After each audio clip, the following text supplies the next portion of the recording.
While the British Virgin Islands Ports Authority works to get BVI landers to invest in the cruise Pier project landside development, Chairman of the Virgin Islands Party Julian Fraser has said that no one knows the outcome of the next elections and warns locals about getting involved in the project. The BVI Ports Authority is carrying out the development and it offers opportunities for locals to invest in the cruise Pier landside development through a special purpose vehicle or SPV called Tortola Pier Park Limited. First District Representative Andrew Foy told JTV News that he has concerns about how the project is being financed. He explained why the VIP is asking BVI landers to be cautious about investing in the Pier Park project. I still don't like how the project is being financed. You see, this project has evolved over a period of time. And it seems as if whenever it runs in a jam, someone goes to sleep and wake up with a new direction. You probably could do that with your personal funds, but when you're doing that with the people's money, you have to be more careful than what I'm seeing. This project started originally where we were told that the government wouldn't have to put any money into the project. And they were going to build up out there as a theme park. There was a number of years that they were given to the company that was going to do it. There was going to be a Ferris wheel, Mickey Mouse and all of them were going to be out there, and they wouldn't cost us a dime, but we were giving up Wickhamski for some time. It was a done deal. That is what was stated, and the records will show that even in your media house, it was stated as a done deal. That did not come true. Then we moved to TPP, a company that said that they were going to do it. That did not come true. And then it moved again, and now we are here driving some special purpose vehicles looking for money for a project that has already started to complete a project that was signed without the financing of the project being realized.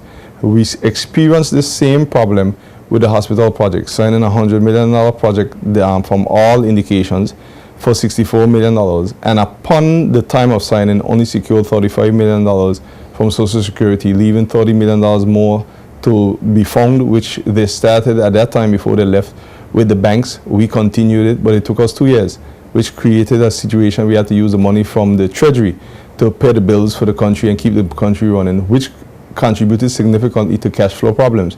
Not poor management by the last administration, coupled with the 2008 economic downturn. So you would think that the lessons learned from the hospital project, with signing major contracts without securing the funds would have been learned in the cruise Pier project.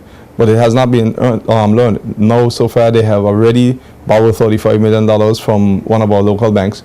But the first 2 contracts that they have signed have already exceeded and exhausted the amounts that was attributed towards the loan. The total development cost of the cruise Pier expansion project is $57 million. The BVI Ports Authority has secured a $35 million loan and is offering $16 million to the public for investment in the landside development of the Pier Park. The rate of return for investors ranges from 5.7% to 8.45% for 7 to 15-year periods. The BVI Ports Authority, along with an advisory board, is managing the cruise Pier expansion project, which includes the landside development. Speaking about the cruise Pier development during a November 2014 appearance on JTV Spotlight, Managing Director of the BVI Ports Authority, Claude Klein, said investors could be confident about their investment in the development regardless of who is in government. The financial model as it currently stands for the SPV shows the rental leases, the rental revenue stream as more than sufficient to honor that commitment to public offering. But here's the good thing that the investor should know. At the end of the day, TPPL is owned by BVIPA. BVIPA is singularly and solely owned by the central government. And it doesn't matter who the government of the day is. On a matter of this magnitude that affects tourism, this project under no circumstances will ever be allowed to fail. Because if it ever fails for any reason, you are in essence will be shutting down the largest segment of your tourism part of the growing segment of your tourism project, cruise tourism. So I set it out there in the practical term for persons to understand in terms of, we can't use words like security and guarantee. We can't do that.